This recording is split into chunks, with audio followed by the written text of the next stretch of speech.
Welcome to Bristol County Business Connection, brought to you by Bristol County Chamber of Commerce in partnership with our friends at the Fall River Community Media Group and Bristol Community College. I am Mike O'Sullivan, President and CEO of the Bristol County Chamber of Commerce. Today our guest is Rick Kidder, President and CEO of the South Coast Chamber of Commerce. Welcome, Rick. Thank you, Mike. It's a pleasure to be here. Rick, late last month, the boards of both of our chambers voted overwhelmingly to accept the recommendation of the Integration Task Force. Can you tell us what that means? Sure. What that means is that two great chambers, Mike, are actually coming together under one umbrella. For several years, there have been numerous attempts to bring these two chambers together. Thanks to your leadership, the leadership within your board, the leadership within my board, we were actually able to pull this off. To create an umbrella organization that will actually own both of our chambers and will in fact make us the second largest chamber in the Commonwealth. Who's the largest? The largest is Worcester. Their model is a little bit different from ours in that they have 6 affiliates with whom they have contractual relationships. Ours will actually be the largest in the metro area from Providence, MSA, across through Fall River, but the second largest in the state if you count all of their affiliates within the Worcester Chamber. So why call this an integration and not a merger? Yeah, that was a question that from the very beginning, as we were looking at how we were going to structure this, that question really came up. And a lot of it has to do with semantics and the meaning behind words when people hear them. The word merger for a lot of folks means, okay, there's a strong partner and a weak partner. In this case, that was not the case at all. We were two strong partners coming together. And in other contexts, sometimes people look at a merger and say, well, one is absorbing the other, and the end result is going to be something completely different. And that is not the case either.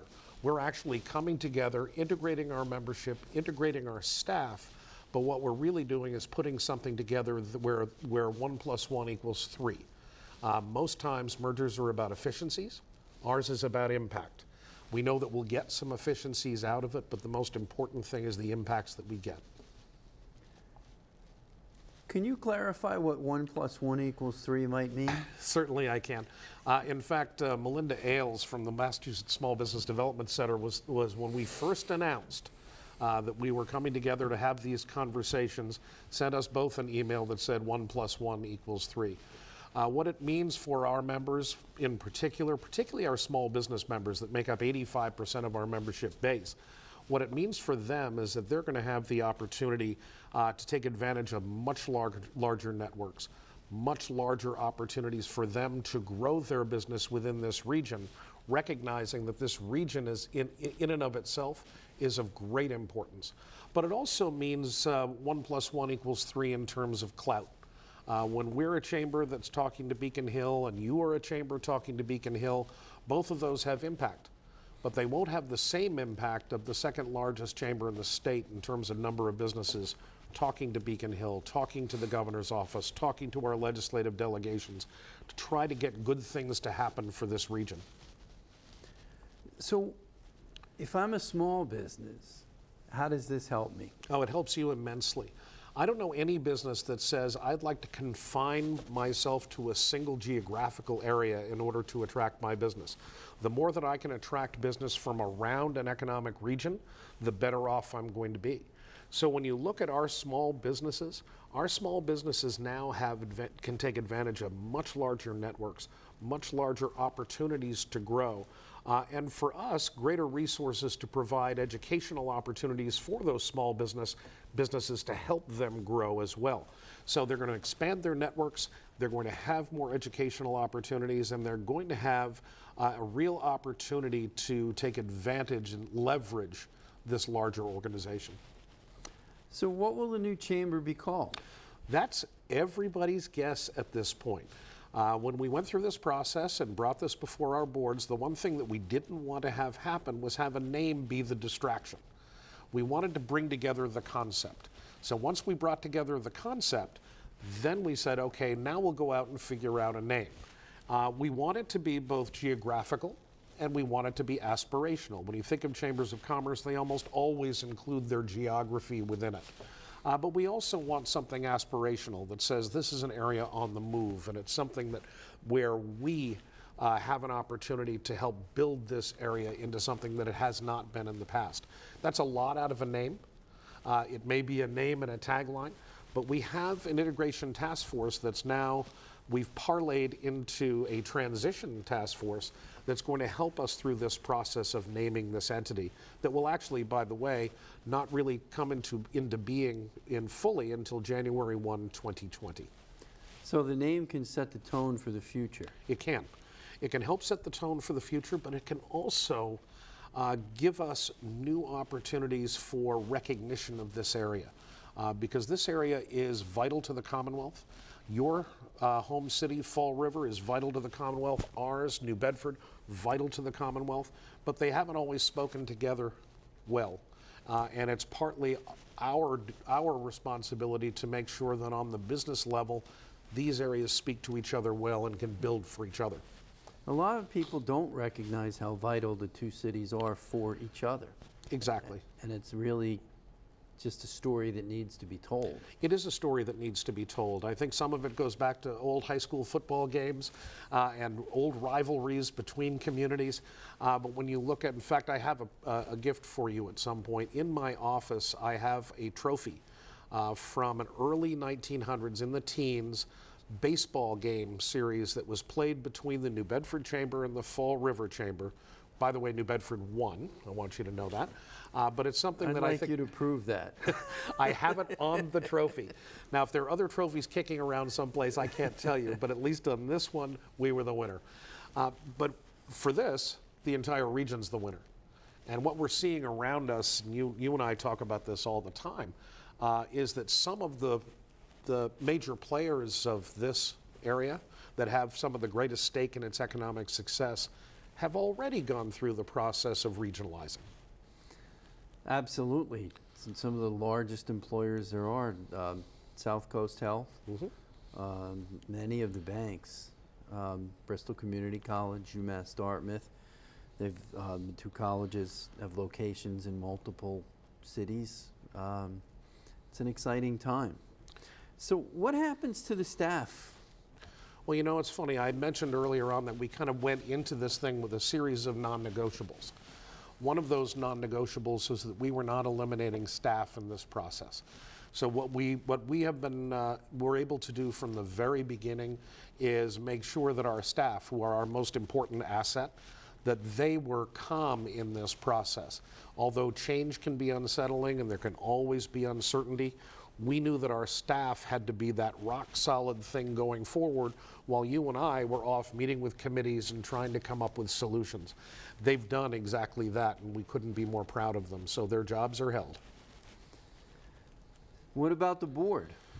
The board is actually, and this goes back into history. Apparently in 2006, when this was attempted before, the board was going to be limited to a few individuals. And that meant that there were some who were voting in favor or against who were either in or out. Our board is a group of volunteer business people. And those volunteer business people care deeply about the community, but they also care deeply about our organizations. So when we were putting our board together, the second non-negotiable that we dealt with was that no board members lose their seats.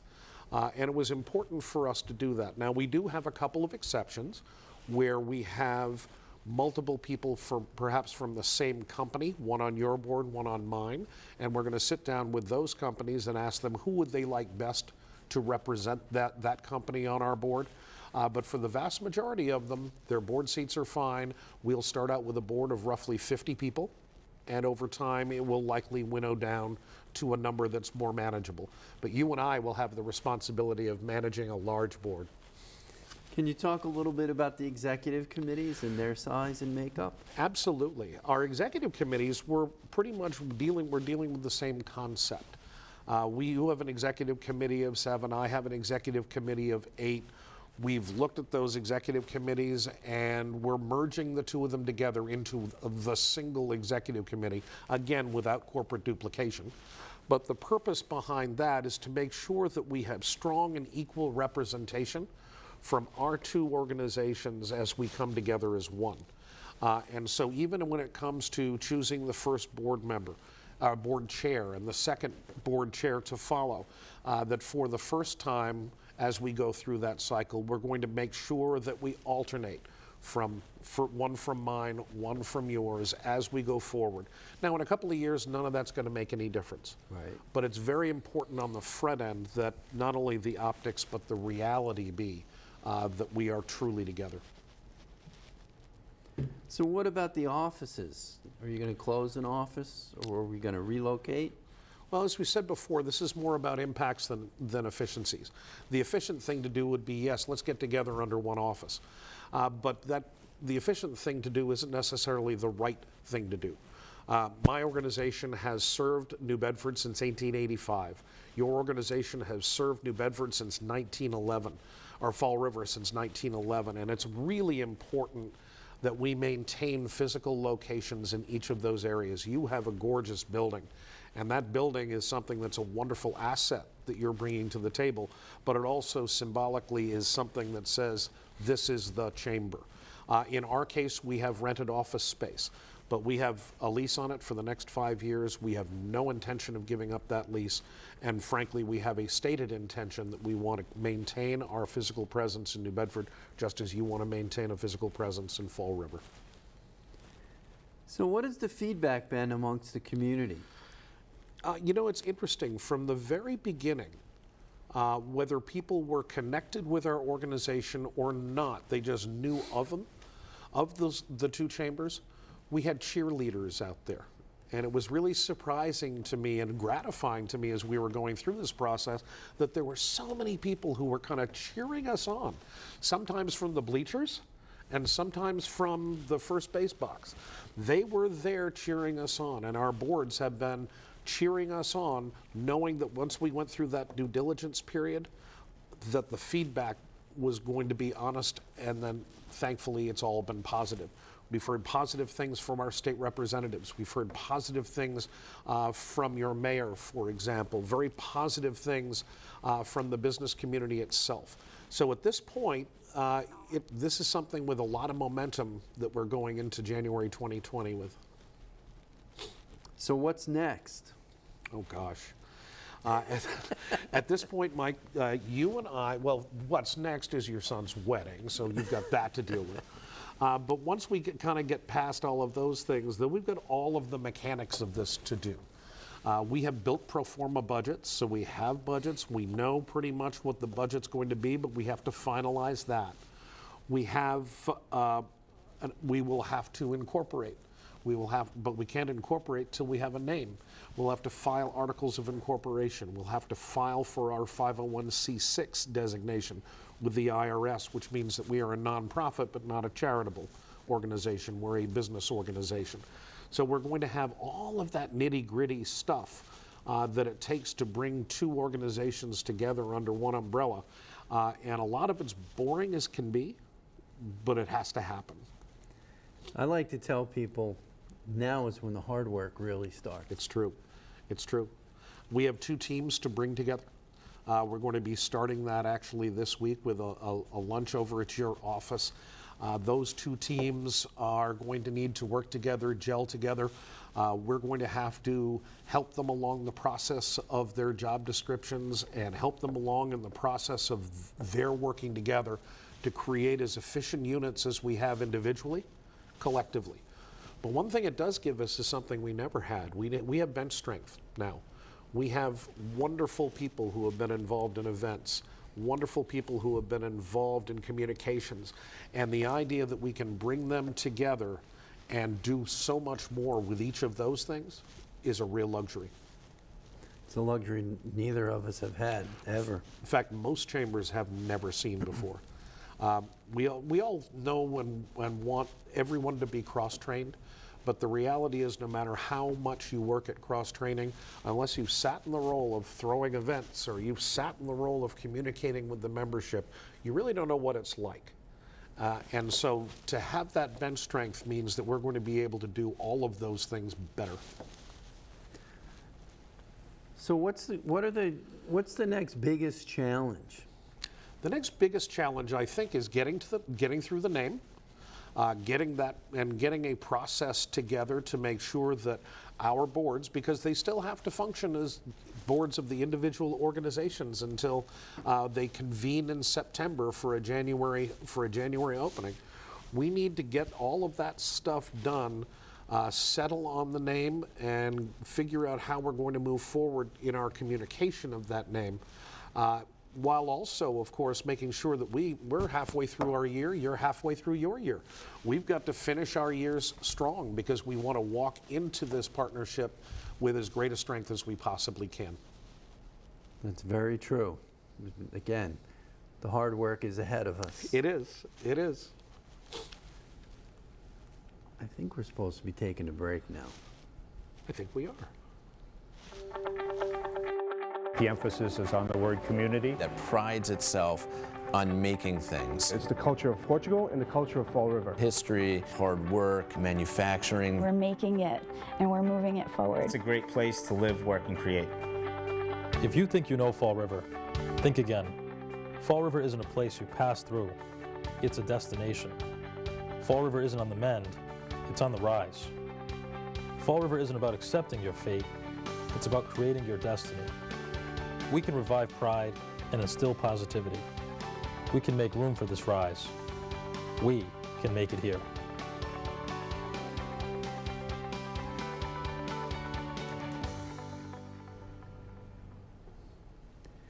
Good afternoon. I'm Mike O'Sullivan, President and CEO of the Bristol County Chamber of Commerce. Today our guest is Rick Kidder, President and CEO of the South Coast Chamber of Commerce. So Rick, as we talk about the two cities that are really the drivers of the economy, talk about some of the data between the two cities. Yeah, it's actually quite remarkable because the two cities are remarkably similar. They're remarkably similar in their demographics, they're remarkably similar in their strengths, and remarkably similar in their challenges.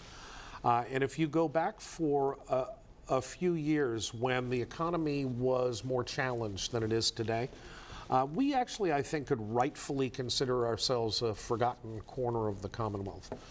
We were those two cities that were kind of on their knees and trying to never quite coming back from the period when they had their heydays.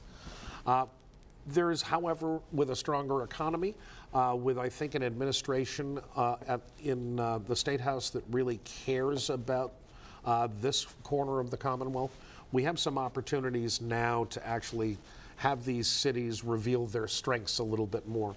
I was a relative newcomer here 4 years ago. You were a newcomer here a year ago.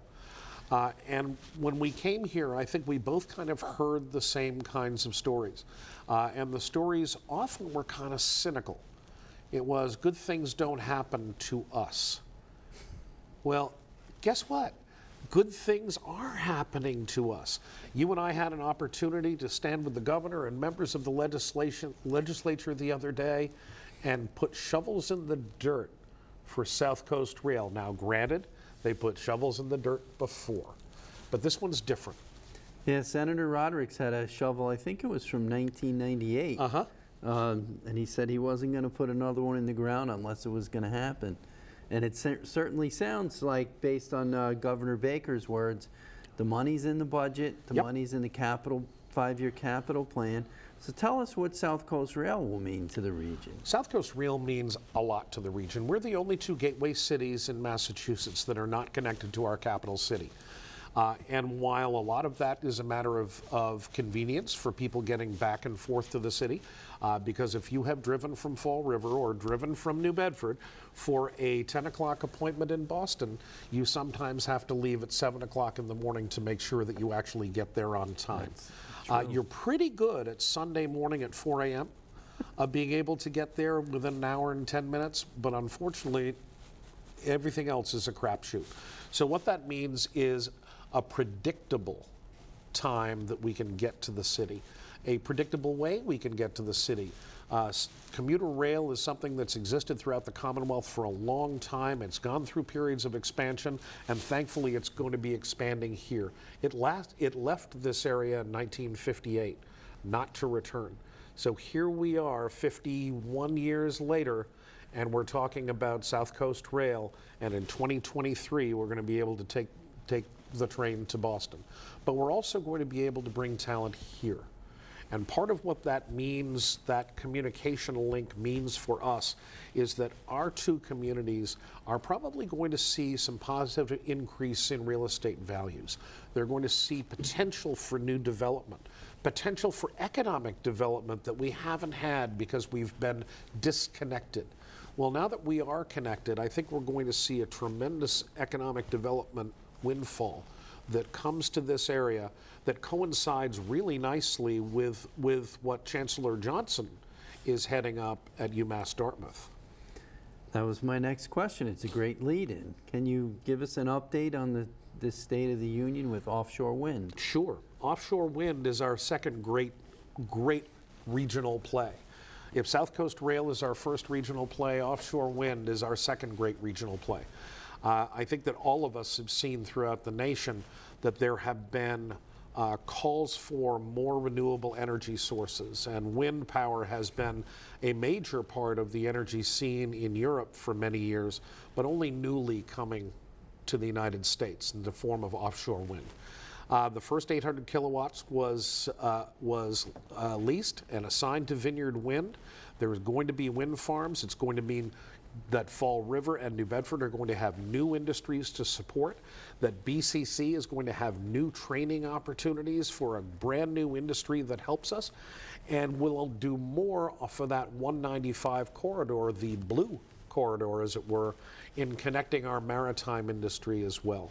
Now all of this has to peacefully coexist with other industries that are strong in our communities. For example, in New Bedford, the fishing industry is very strong. And so the fishing industry and the offshore wind industry have to find their way together, because without the fishing industry, we lose a tremendous amount. In fact, we're the largest fishing port in the United States. So it's crucial for us as we develop these new industries that we also don't lose sight of our base industries and the things that have kept us afloat for so long. It sounds like the supply chain is going to change dramatically throughout the market as a result of offshore wind. Can you elaborate a little bit on that? I can, and when it comes to the supply chain, there's really kind of three tiers. Tier one is actually all of that stuff that are primarily coming from European companies, but also some American companies on a national level, things like the turbines and the blades, where there's been a steady ability to manufacture those for a number of years. And then the secondary, that second tier, are going to be a lot of those companies that will be coming in nationally and internationally in support of it, like JDR Cable that's coming in from Great Britain.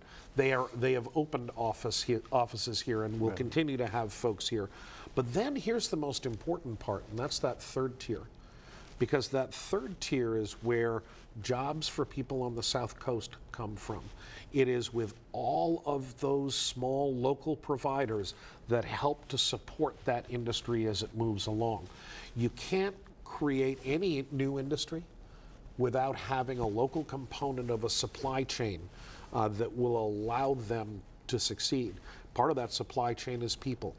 And unlike many jobs that one sees that are coming into other communities, these are high-paying jobs. These are good jobs, but they're also supporting our small businesses. Those folks need lunch. Those folks need dinner. Those folks need to go shopping. They need new clothes. They're going to get the clothes that they have wet. They're going to have to get more clothes. All of those things go to support our businesses and industries. So not only is there direct benefit, but the indirect benefit to our local companies is going to be huge. I'm told that the installation process, there's at least, well, there's going to be many 4-week stays out on the water. Right. So that seems like from the supply chain perspective, there's going to be a great impact as well. Absolutely, because those ships and those platforms are going to need to be supplied. They're going to need to be supported. Plus, it's going to create jobs that we never really had here before. There are those people, believe it or not, quite highly paid people who go underwater with welding torches. Underwater welding. underwater welding is going to be one of the big important jobs, and among those people out there for 4 weeks at a time are going to be those underwater welders who are piecing together these incredible turbines. Plus, this phase of offshore wind is only the first of several, and there will be more of these wind farms going up in support of trying to bring our electric rates into some kind of reality. We and our businesses and our homes have paid more for energy than almost any place else in the nation. And the more that we can provide for ourselves, the better off we're going to be in terms of stabilizing pricing. And stabilizing pricing is a major point of one of our state representatives, Pat Haddad. As you look at some of the supply chain, the underwater welding, let's try to say that 3 times. But if you look at the underwater welding, we're fortunate that we have higher education institutions like UMass Dartmouth and Bristol Community College. Bristol is actually looking at making sure they can fill those jobs, Yes, as opposed to importing talent for those jobs. absolutely. When you look at what we have as kind of an educational infrastructure, we have very strong vocational and technical high schools. We have strengthening comprehensive high schools. We have BCC, which is masterful at being nimble, at being able to take a new industry and provide the training that's necessary for that industry. And then on top of that, you've got UMass Dartmouth that is able to kind of look at the big picture, provide some of the engineering skill and the engineering talent right out of the talent pool that they're currently operating in, and take these very good jobs and have UMass Dartmouth and Bristol Community College training young people for jobs so that they stay here. You know, one of the things that we've seen, all of us have seen in this area for too long, is a loss of some of our best and brightest elsewhere. They graduate with engineering degrees and feel as though there's not much for them here, and then they head off to other parts of the country. We would like to keep them here. We want to keep that talent here, and we want that talent to create new generations of talent here. That's actually what makes this place stronger. It would also make this place less cynical. Yes, it would. So Yes, it would. tell me about the upcoming events for the Chamber. I know one of our biggest events, and we've recently joined forces with Tom Menchie at Toyota of Dartmouth, because Toyota Dartmouth has agreed to give $10 for each person that comes on July 25th to the business after hours that both chambers are hosting there. Just tell me a little bit about that. Sure. You know, we're very lucky, first off. We're very lucky that we share a great member in Toyota of Dartmouth. And their commitment to this community is staggering. They not only want to sell you cars, they want to sell you cars by being part of the fabric of the community. And part of that fabric is actually supporting education. So all of our business after hours are generally free to our members. This is one of the very few that we do that will have a price tag attached to it, $10, because all of that $10 plus more from Toyota of Dartmouth is going to go to support Fall River schools, and that's something that is too good an opportunity to pass up. So we love working together as it is, but when we get to work together for the benefit of the next generation coming forward, that's even better. You, in your chamber, have had a very, very strong education committee for a number of years, so these issues are near and dear to your heart. As we come together, we're going to be able to take some of our strengths, some of your strength, and bring them together into something new. And particularly on early education, Yes. which is a topic that you and I have talked about, and our board chairs have talked a lot about, rolling into 2020 as an integrated chamber as being a real topic of interest. We need stronger education and stronger support. Thank you, Mike. Thank you, Rick. We appreciate your being here. This is Mike O'Sullivan wrapping up Bristol County Connection. Thank Rick you, Kidder, Rick. take care.